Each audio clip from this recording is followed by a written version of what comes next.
All right, ready? Let me know. Go. All right, so I'm going to teach you guys how to connect the arterial line to our new transport monitors, the X series here. It's very similar to our old monitors, just some minor differences. So if you knew how to do it on the old monitor, you'll be pretty set for this one.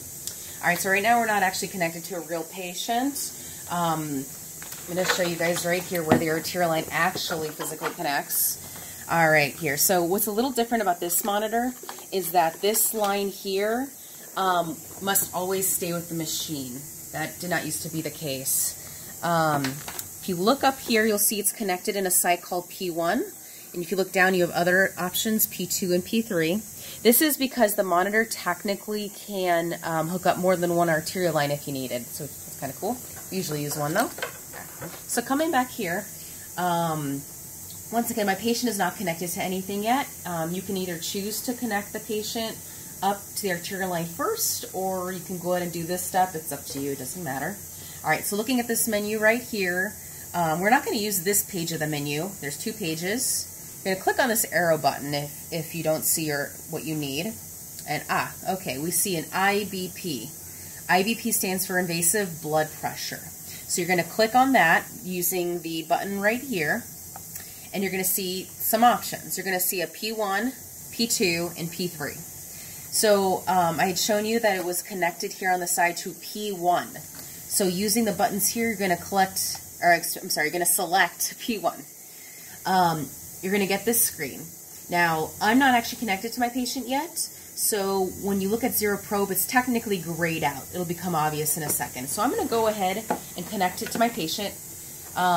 Because this is a demonstration,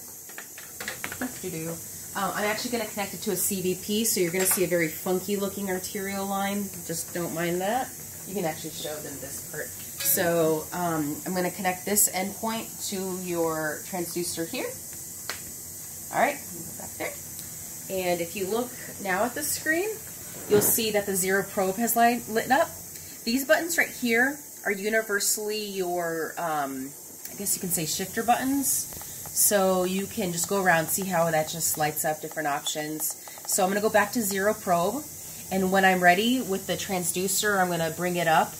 You're going to hit select. This button here is always the select button, so I'm going to hit select. So you'll see down there it's saying zeroing, and it's now zeroed. To go back to the home, you can either choose to go back to this arrow here, or you can just always hit the home button and that will always bring you home. So you'll see you're getting a terrible read down here because this is a CBP, not an arterial line. If you wanted to, you can even rename this looking at your options, but we won't worry about that right now. So that's essentially how you connect it. Now let's say though I had connected it. I'm going to actually turn it off again just to show you for demonstration purposes. Let's say it's already connected to the patient, meaning your arterial line. It's actually a little easier. So I'm going to return this on again. You're going to see the art line waveform, but it needs to be zeroed because I turned it off. You're going to go back to that menu that I showed you, the IBP. Now see, because it's connected, this is ideally the way you should start, but it's up to you.